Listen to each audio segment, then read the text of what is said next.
Hi, everyone, and thank you so much for coming. My name is Jesse, and I'm a friend of Belmont Books. Belmont Books, for those of you who are not familiar with us, is an independent and locally owned bookstore in Belmont, Massachusetts.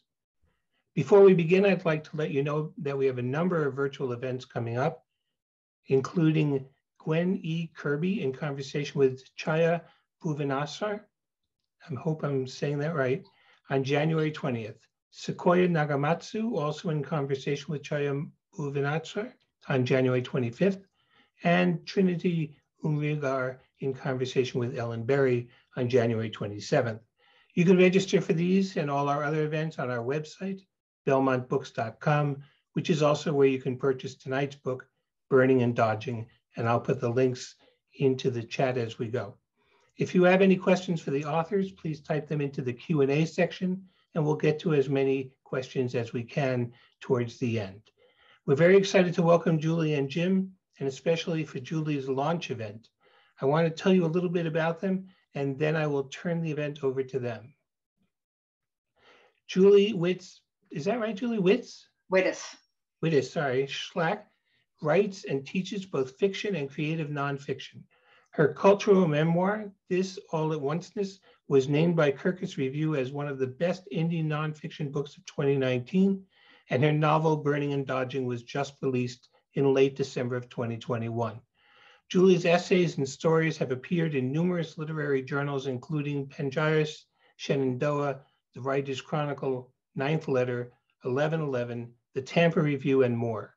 She received a Hopwood Award for fiction, and her essays have been finalists for the Annie Dillard Nonfiction Award and the Calisser Dalloway Nonfiction Award. And if you'll bear with me 1 second, I'm going to make this font a little bigger. As you can see, I'm having some trouble. Okay. Julie is a regular contributor to WBUR's Journal of Ideas and Opinions, Cognoscente. Her essay, Mindfulness and Memoir, appeared in The Science of Story.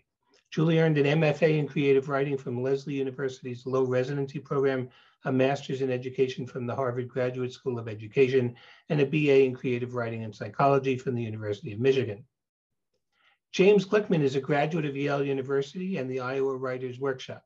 His fiction and nonfiction writing appeared in the Boston Globe, Red Book, Ladies' Home Journal, Berfois, and many others. His first novel, Sounding the Waters, came out in 1996 to wide acclaim. Crossing Point is his second novel. Jim has taught legal writing at the University of Arizona Law School, fiction writing in the Radcliffe Seminar Program in Cambridge, and African American literature at the Community College of Rhode Island. He lives in Massachusetts. And with that, I'm going to turn things over to both of you, and you will see me at about 7:45 when I'll come back with some questions. Thank you. Thank you. Thanks. Julie, the Hollywood Award awaits you in the future. That's right. Hollywood is better than Hopwood, I think, or at least more lucrative. Yeah. Right. So Jim and I thought we would start with me doing a mercifully short little reading, and then really focus mostly on conversation between the two of us. And with all of you and your teeny tiny faces that we cannot see. So I'm going to do that. The brief overview of Burning and Dodging. It is set, the present portions of it are set from July of 2011 to July of 2012. The protagonist is a 59 and 60-year-old woman named Tina, who comes to work for an aged retired TV journalist named Peter Wright. So the main characters you're going to hear about are Tina, her parents, Bob and Joan, who show up in a lot of the flashbacks, a lot of memories. And to a lesser extent, Peter's home health aide, a man named Jean-Pierre, his daughter Melissa, his son-in-law Michael. Jim, am I missing any key plot points before? No, you're not. Okay. Okay. Oh, well, I should say, so Tina has, one more important character is Carl, Tina's lover slash boyfriend slash partner who's an astronomer who's off in the Canary Islands at an observatory. And while he is there, Tina is working for Peter, who is writing a book about sort of iconic photographs, things like pictures like Migrant Mother, if you are familiar with the Dorothea Lange one, that had been staged or doctored in some way. And he sees himself as a defender of, as the last defender of truth and objectivity in photojournalism. The scene I'm going to read is approximately 8 minutes and 27 seconds. And I'm going to start with just a little bit in the present, where Tina is looking at a photograph of a surprise anniversary party she'd made for her parents many years before. And then we'll sort of parachute into the middle of that party and the next morning. So here we are in the present. Sitting now on the edge of her gleaming sleigh bed in this dark and silent house, the snow-reflected moonlight slanting through her window like a razor blade, she studied a photo taken that night. A skittering tom-tom, a wailing clarinet, a room full of flushed and tipsy people, each moving uniquely, all moving together, individual but coalesced. And in the middle of it, beaming, gleaming with sweat, right hands clasped, right feet planted, left arms flung out to the side, her parents formed a joyful chain, linked and unbreakable.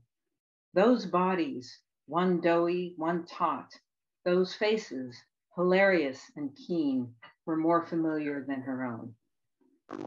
So now we're going to jump into a flashback of the party where Bob's friend Charlie has just recited a blessedly not too obscene limerick. And now Tina steps up to toast her parents. Tina stepped up beside him and silenced the room. I lack Charlie's literary talent, she declared, but I do know a bit about yin and yang. The Siamese twins, Eddie shouted drunkenly. No, the unity of opposites, Tina answered. You know, fire and ice. Bob's always hot, Joan's always cold. Bob likes milk with his chocolate. Joan likes seltzer with her lime. Bob thinks Groucho, Harpo, and Chico are the consummate comics. Joan confuses them with Moe, Larry, and Curly. Bob likes chopped liver, Joan pate. Bob roots for the Yankees, Joan for the Bolshoi. Bob thinks that engineers will save the world. Joan doesn't believe anyone will. But as an insider, I can tell you that they are the perfect pair. Fire and ice, sun and rain, peanut butter and jelly, brisket and horseradish. They are the best parents anyone could hope for, and my role model for what a marriage should be. She held up her glass. To Bob and Joan, Mom and Dad. To Bob and Joan, everyone in the room roared. Someone, the guy from 4C, handed her father a bottle of champagne. He peeled back its metal seal and began twisting the cork. Suddenly it gave, rocketing out of the bottle, out of his hand, and into a brandy snifter someone had left on the bookshelf. But Joan, strong, unflappable Joan, was unfazed by the shattering glass. Someone put Sing, Sing, Sing on the record player, and her father grabbed her mother's hand. You lead, he yelled into Joan's ear, and she did, calling out jitterbug instructions to him. Step back, step back, her crimson lips mouthed, left, right. Soon, practically the whole room was dancing. Barry on unbendable legs like Frankenstein's monster. Roger surprisingly smooth with Sally attached to his right hand. Eddie madly swinging Tina away, then towards him, then down in a floor grazing dip. The next morning, Tina was the first one up. And I should say Tina's in her early 20s and living in Montreal, in fact. And this party is in New York. Still wearing the knee-length camouflage t-shirt she used as a nightgown and ludicrously fluffy pink slippers, she padded into the kitchen. She scraped the remains of cake and knishes and baked brie from the plates on every kitchen surface, filled the sink with hot, sudsy water, and started to wash them. All dry, she startled, then turned to see her father. His hair, dry in the overheated apartment and diaphanous in the thin morning light, shot up like flares around his pudgy face. It's a deal, she said. They worked together in a companionable silence. When the dishes were dried and put away, Bob scrubbed the table with a sponge, then pulled out a loaf of rye from the bread box. I don't suppose you have any yogurt, Tina said. You don't suppose right, but we just might have some cottage cheese. Will that do? Yeah, that'd be great. Bob took a container out of the refrigerator and scooped some into a bowl for Tina, while she put 2 slices of bread into the toaster oven for Bob. She poured 2 cups of coffee, he topped each with cream, and then the 2 of them sat down. After a loud, lip-smacking slurp of coffee, Bob asked, "How's Richard the Red?" That's her boyfriend. You can really stop calling him that, Dad, Tina sighed. He's a draft evader, not a communist. Well, I wouldn't mind if he was a communist, Bob retorted. I just mind that he's got you chasing after him to a new country, waitressing yet again when you should be in college, and squandering your potential. Tina rolled her eyes. I'm a self-directed learner, Dad. Don't you remember telling Mrs. Spassky that when I was in 2nd grade and spacing out at school? You were right then, and it's still true. I don't need to be in college to learn. Life is teaching me a lot. What? Bob asked, not looking up as he vigorously applied butter to his toast, then spread raspberry jam on top of it. What is life teaching you? How to get to know new people, learn a new language, she sputtered. It's teaching me that I can be strong and self-supporting and of use to others. How are you helping others? He took a big, deliberate bite of toast. I'm volunteering at the resettlement center for other guys like Richard who are fleeing the draft. How about Richard? Is he being strong and self-supporting and of use to others? Is he pulling his weight? Tina pushed back her chair, stood and opened the cabinet over the sink. Where are the napkins? She demanded. They used to be up there. Bob pointed to a door under the sink. You were saying? He's applying to graduate school in political science and writing a handbook for draft resistors, she said, rushing to protect her boyfriend from her father's judgment. That's his real work right now, and it's important work. And unpaid work, Bob answered flatly. Tina sighed heavily and poured them both more coffee, then sank back into the chair opposite Bob. We had such a great time last night, Dad. Can we just... I'm not trying to start an argument, Bob said with sudden urgency. He dropped the toast onto his plate and leaned toward her. I'm just trying to get you to take a look at yourself, to value yourself. You should be finding your own strengths, following your own path, not chasing some guy to Canada and supporting him while he sits there with his thumb up his ass feeling virtuous. Dad! Oh, come on, Bob smacked the table. Don't tell me you're shocked by my language. Not by your language, by your attitude. You know the war is wrong. You've opposed it for as long as I have. So why are you trashing Richard for not wanting to fight in it? Oh, sweetie, listen to me, he implored. This isn't about Richard. I don't give a damn what he does. It's about you. First, you're living in a commune in San Francisco, donating your paltry income to the collective, but you leave that when it gets too druggy. Then you go to a commune in Vermont, but you leave that when you discover just how goddamn boring farming really is. Now you're living in a commune in Canada, waiting tables and harboring draft dodgers. Is that really what you want for yourself? To be serving others at the cost of your own, my own what? My own advancements? My own ego? What? Your own development. And yes, your own advancement. What's wrong with that? Bob's eyes darted frantically around the kitchen, as if expecting Joan to charge in to rescue him. This is my own development. Jesus, Dad, I don't have to be the star of my own life. Bob stared at her stunned. What happened to you? We tried to raise you to have your own mind and follow your own passions. Why are you so self-effacing? Those words hurt to the quick, confirming as they did her own worst fears about herself. But of course they did. He'd raised her, imbued her with his own views, exactly the outlook that she was trying so hard to break away from. That's not how I feel, Dad. I'm not diminished by casting my lot with others. I'm just, I don't know, connected. She studied his face. Her father looked more hurt than angry, and Tina crumbled inside.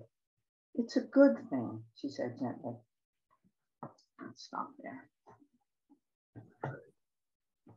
I love that passage for a whole bunch of reasons. I'm glad you chose to read it. One of them is her having the ideal parents is kind of a blessing and a curse. Tina's one of the main questions your novel asks, I think, is can you at 60 still achieve wholeness of some kind? Can you still work on unfinished business from family and other challenges? And anyway, I'm interested in your response to that central question of what can you complete unfinished business? God, I hope so. I mean, I think I don't know that I brought a lot of my own unfinished business to this book, unlike maybe the last one. But yeah, I mean, in some ways, I think that's actually the time when all of those other distractions of, raising families if you're having one, and finding your career and sort of, all the grown-up stuff, as that starts to fade away. And I think as you become more conscious of mortality and of what's essential, I think that tends to be when a lot of people really revisit that unfinished business. One of the things in your artfully made novel is that even casual little asides show up as being thematically helpful. One pops to mind, which is free spirits don't get free rides, says her friend at her birthday party. That's the one where she mentions that her dog is named Karma, so she can say good karma, bad karma. Yeah, that's the joy of dialogue, I'll just say. I wondered how this story came to you, or you came to this story of dealing with a retired Canadian journalist of some fame who I would, as an American, have no idea who it might be based on, but perhaps you can help us on that one. And how it is that photography came to be the central. Yeah. So it's got a bunch of disparate sources. Some of this book was actually leftover, unused creative energy from the first book. So in This All at Onceness, I mean, the exception for that was I'd heard about this TV broadcast in 1967. It was the first time satellite technology was used to transmit to and from every time zone in the world simultaneously. So it was this enormous, 400 million people or something tuned in. It was this enormous shared experience, and in many ways kind of the birth of the global village that McLuhan talked about actually on that broadcast. And so when I first heard about it, I thought, oh, I'm going to write a sprawling historical novel, and I'll have all the people who are on the broadcast and all the people behind the broadcast as characters. Instead, I wrote a 23-page essay. But those characters and that impulse was still kind of lingering. So Bob is an engineer, a TV guy who works on a show called Now and There, which was certainly made up but inspired by Our World. Peter Bright, the journalist, had also been on that broadcast, and he was actually inspired by any Canadians over 60 in the room may recognize this. There was a guy on the CBC called Stanley Burke, who was on Our World and interviewing Marcia McLuhan. And it was just, and he was like this very dapper, sophisticated, kind of like David Frost or Dick Cavett. Oh, good, Denise remembers Stanley. Sorry, yay. So and he had this impossible task because Marcia McLuhan was like completely incomprehensible. And, but he's gamely hanging in there. And when I was researching that, I found out that I tried to get in touch with him and managed to get in touch with his daughter, and found out that he was retired, writing children's books in the early stages of dementia, actually more like the late stages of dementia. So that's where he came from. So a lot of the characters came from that.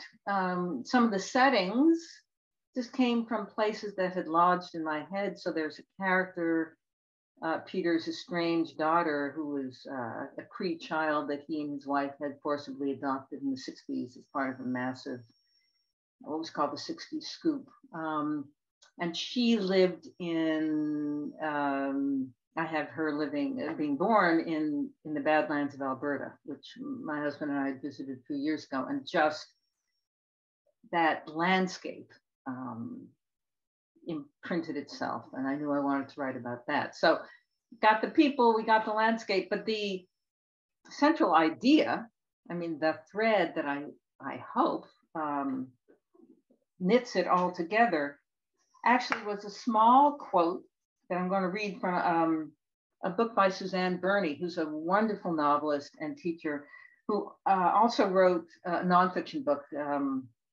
called Missing Lucille, about finding her grandmother. And her grandmother took lots of photos of poor Black children in like the 1930s. So here's the quote from Suzanne that I read in like 2014 maybe, and it just stopped me in my tracks and hung out in my head ever since. Unlike the other people in Lucille's photos from that day in Eden Park, Allie Harris knows he is a subject, capital S. Not so different from those leafy vistas. Head caught to the side, one foot placed carefully behind him. He looks not just uncomfortable, but unwilling. That guarded expression, shy, maybe recalcitrant. Allie Harris is a boy, not a view. His overalls are his overalls, not a costume. His feet are bare because he has no shoes. How hard it is to remember that people exist outside of our ideas of them. So that last line, you know, when you look at classic photos, Migrant Mother, or, you know, any of the Great Depression era photographs, for example, you know, there is so clearly our idea of who these people are that we and the photographer imbued them with.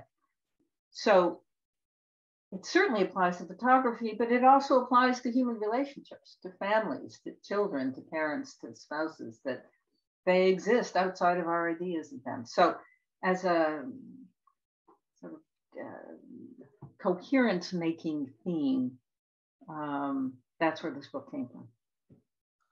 That quote makes me think of an experience that those who I hope will soon be reading your book, if they haven't read it already, will find is that you meet characters, and then there's going to be a story behind their story, all of them.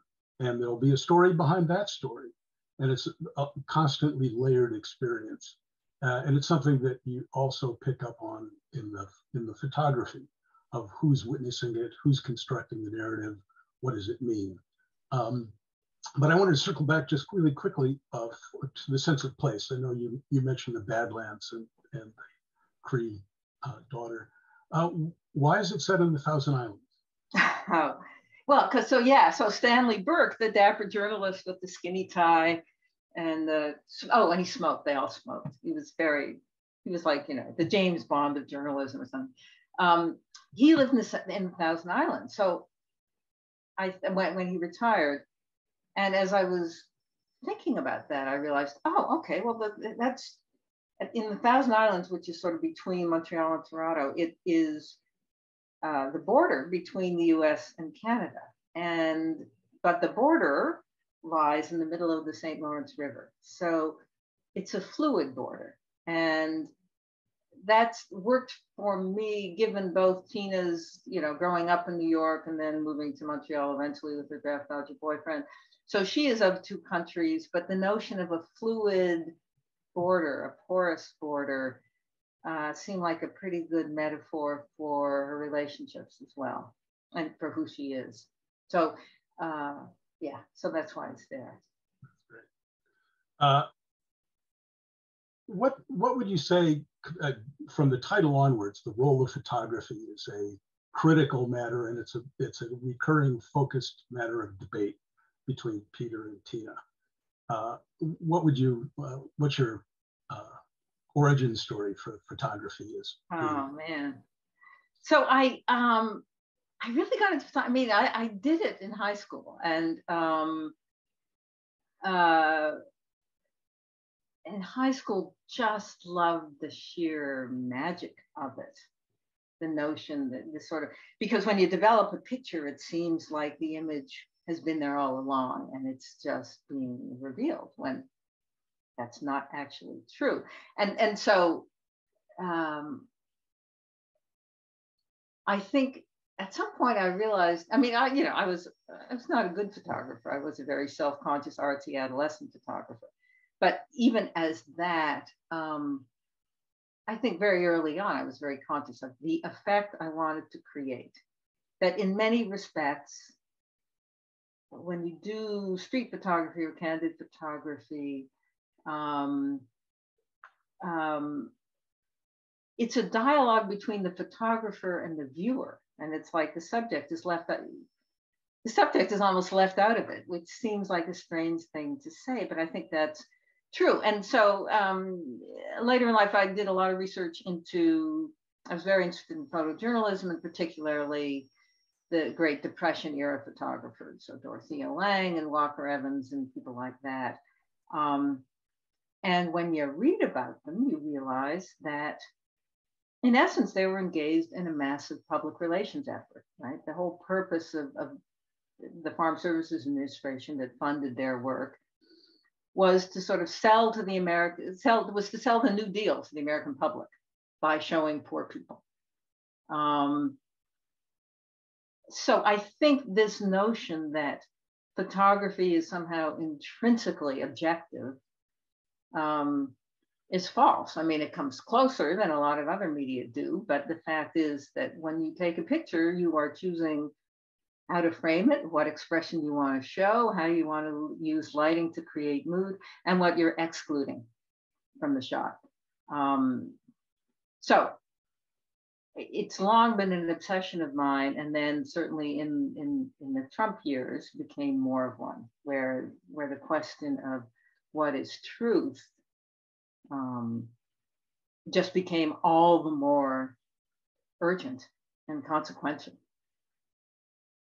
That's great. That's and you give Peter a very fair presentation of his argument, which is that once you go down the slippery slope of staging something or of recreating it in order to achieve an effect, then there's no bottom to that. That's his argument. Wouldn't you say? Yes, it is. It is, and it's. And we're all dealing with that slippery slope now. Right.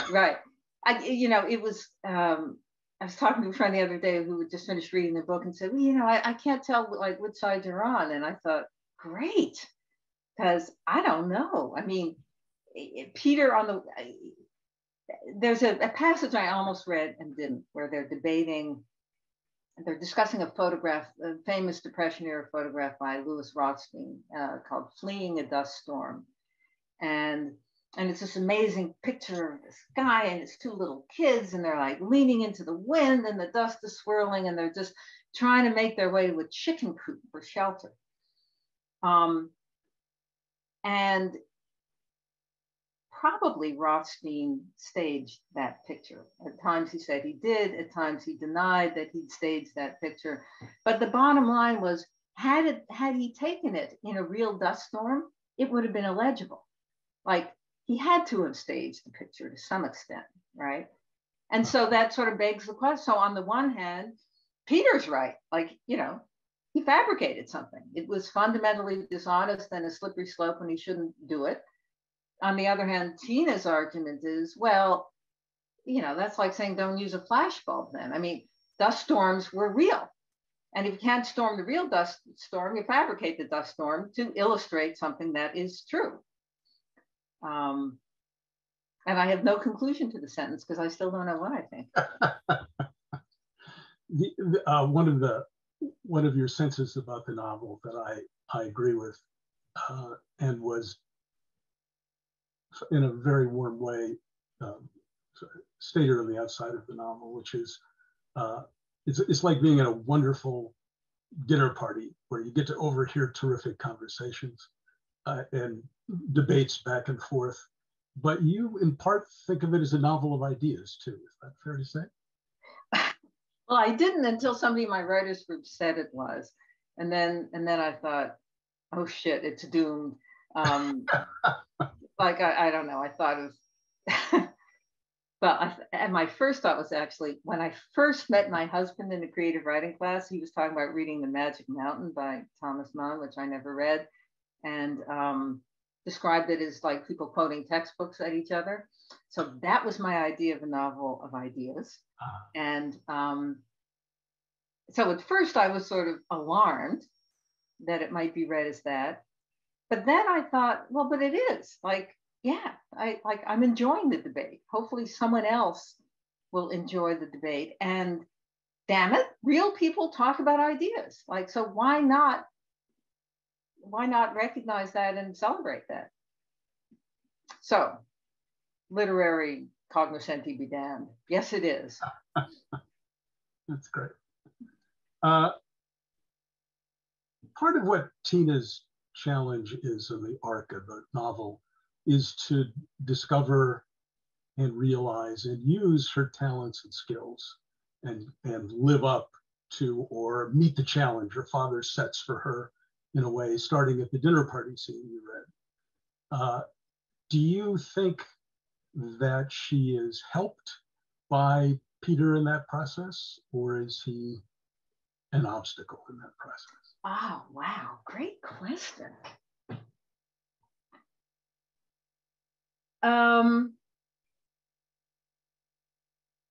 You know, I think she is helped because he sort of is an obstacle. I think that you know, she's 59 turning 60 in the book, and she is ready. You know, she's just ready to take some individual ownership while still not rejecting the notion of collaborative and collective enterprises. I mean, I think that the realization that they both Tina and Peter clash a lot, and there are moments actually up until late in the book where they're arguing at some point, and he says, well, you know, it's not your book, it's my book.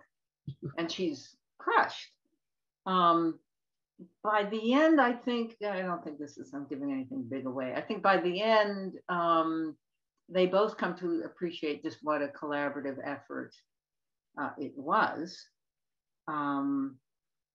But I think initially, yeah, she is kind of helped by his stubbornness and his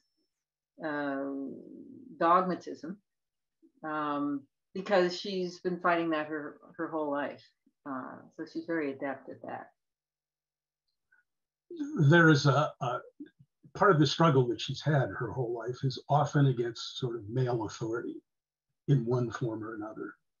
And one of the things we talked about before tonight was the role of the women in the novel, particularly the mothers. Do you have any thoughts around that? Any comments on that? Yeah, I have to say, I will just say this to everyone present here. Jim is an amazing reader. No, seriously. So, I mean, we had a little conversation before tonight, and he had all of these observations that were like, oh my God, yeah, that's true. That simply had been lost on me, which speaks to the power of the unconscious, I guess. But I'll interrupt you just to say it also speaks to when a novel is artfully made, that's what happens. Yeah. That's this deep coherence that you don't necessarily consciously think of. So. And if you read Jim's books, which I urge you to do, you will see that deep coherence in action. So to answer your question, yeah, the women, I mean, the women are the mothers are largely absent. So Peter's wife, who is the mother of Melissa and the adoptive mother of Sandy, the Creek child that they adopted, we never meet her. She dies when the girls were young. We do meet Joan, Tina's mother, with whom she has a pretty good and pretty easy relationship. Joan is much more hands-off, and more able to sort of contain her own, not just her own anxieties about Tina, but I think her own vision of who Tina should be. I think she doesn't have as pronounced a one as Bob the father does. So so you're right. Tina is consistently both rebelling against male authority and seeking acceptance and approval from these important men in her life. Not so much her partners. Well, earlier in her life, her partners too. Certainly her father, Bob, certainly Peter, and certainly every boyfriend, every jerky boyfriend before Carl. One of the reasons you were kind enough to ask me to participate in this conversation is we both wrote about characters outside of our racial birth position. And the question of cultural appropriation, I guess, was one that you felt was a challenge. I wondered if you have some thoughts around that. Yeah. So, yes, let me just say, because Jim will not toot his own horn, in Crossing Points, several of one of the central characters, at least, is an African-American slave in Rhode Island. And in Burning and Dodging, yes, one of the characters is Sandy, this child who had been adopted as part of the 60s scoop in Canada. It's interesting. I went into it actually with very few concerns. I mean, I was just so compelled by the landscape of Alberta, and wanted to explore sort of the conflict, just as Bob has an image of who Tina is or who he wants her to be. Peter, as kind of the great white savior, has an image of who Sandy is or he wants her to be. So initially, I mean, I did a fair amount of research and didn't have, and was familiar with all of the debate about cultural appropriation, and but felt like, oh, I've done my homework and it's okay for me to write about this. And indeed, I do think in general that we do need to go beyond writing what we know, and that it's appropriate for writers to explore identities and experiences outside of their own. But then I got some good challenges, probably from some people who are my niece, my cousin, some people who are my daughter, who are here tonight. And I took those to heart, and actually, with the help of my niece, was able to make contact with a young Cree woman, a student in Alberta, to read those portions of the book. Not only for sort of factual accuracy, but sort of for cultural sensitivity. And in the course of that, just learn more about her history and experience. So that felt, certainly I benefited from it. I think the book benefited from it, even though a lot of what she read ended up not making it into the final draft. So that feels to me like a good solution. I think there's a difference between sort of cultural appropriation for commercial purposes, which I would certainly oppose, but I don't think of exploring other cultures and identities as being intrinsically an act of appropriation. I think it's sort of the writer's job actually to do that. What do you think? Well, I think writing novels about any characters who are not yourself, or autofiction versions of yourself, require sort of an empathy. And the question the reader has to decide is whether you are empathetic enough to be able to make that leap into other consciousnesses and experiences. And Zadie Smith, who I'm an enormous fan of, says it's not a good idea to stay inside your own lane. That she says all of her work is not autobiographical, for example, as much as she might have persuaded people that some of it was. Anyway, I think it's a question I expected would be raised with my novel, but never was. But it's a worthy question and a difficult one. Yeah. Glad that it's asked. the sense of space that Tina needs in order to work on all the things, that all the issues that she wants to confront, although she doesn't do this consciously. It seems to happen naturally as the story unfolds. It might be that the man that she's attached to, she seems to need physical and temporal space from. Is that fair to say? Yes.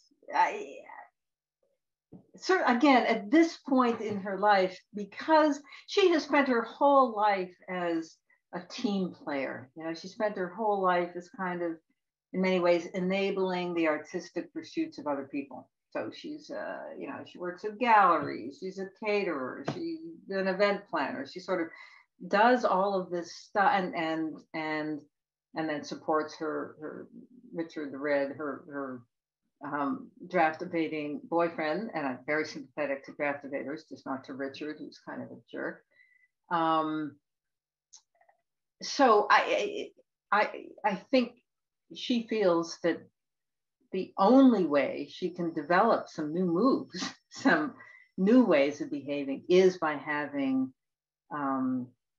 physical and temporal space. And given anyhow that Carl, her partner, is going to be like in a dorm room, an observatory at the top of a mountain, the Canary Islands, working all night and sleeping all day, it's not exactly a great setup for her. Anyhow. I see Jesse is about to come in. I see Jesse, yes. Some questions. Wanted to ask one quick final question from my end.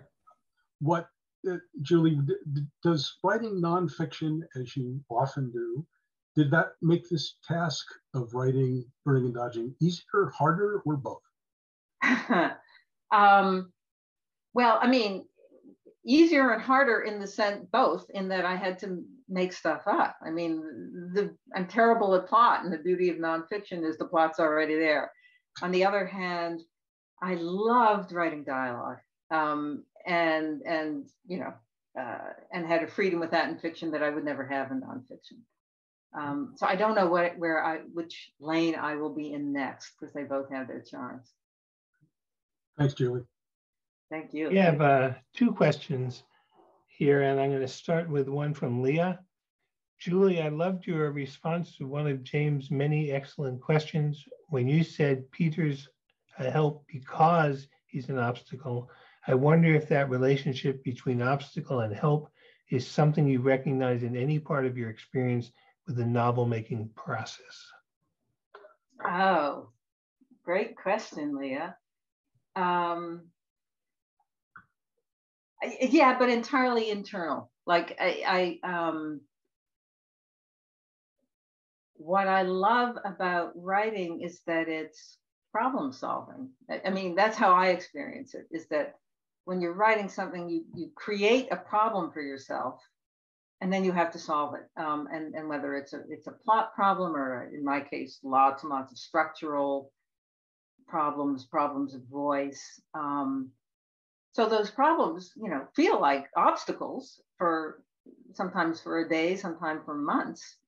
And they're also what enable me to persist. I mean, they're what keep me coming back to the computer. Then there's the obstacle of sort of the commercial obstacles, which we were all commiserating about before this began.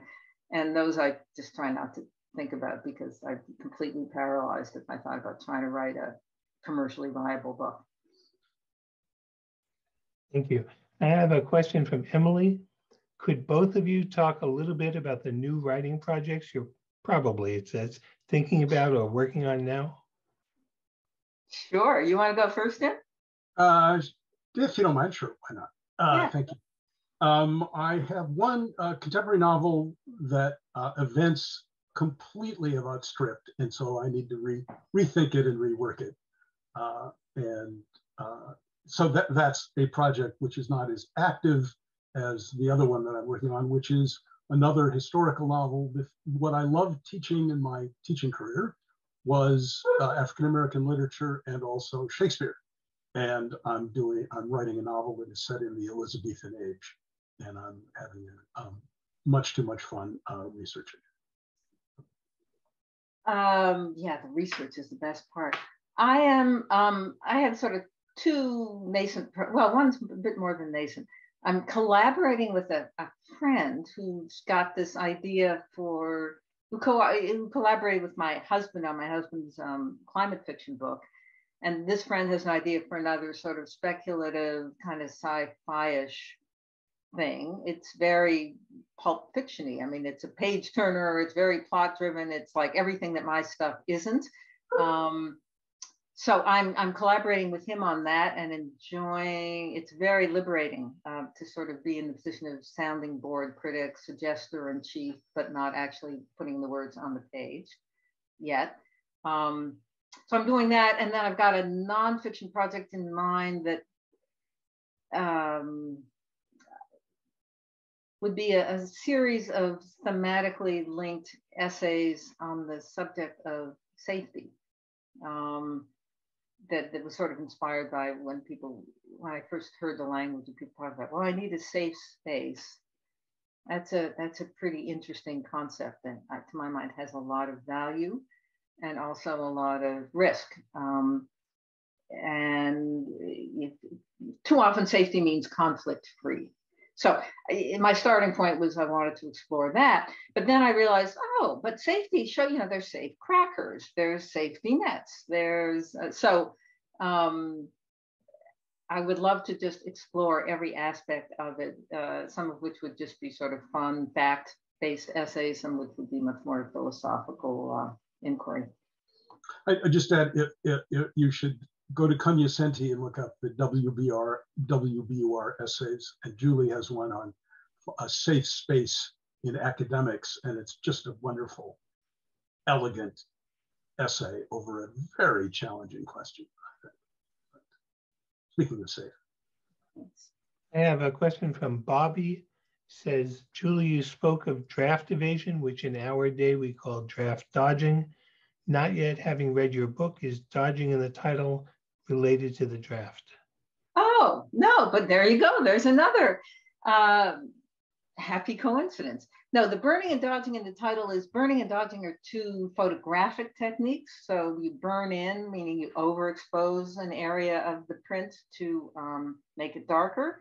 Or if you want it to be not so dark, you dodge, meaning you kind of obscure it so it gets less light. So it's a photographic technique, one that was used a lot by Eugene Smith. It's just some amazing photographs, but it's also a metaphor for Tina, who has spent her life both burning with a lot of passion and dodging a lot of commitments. But I think will have to be our last question.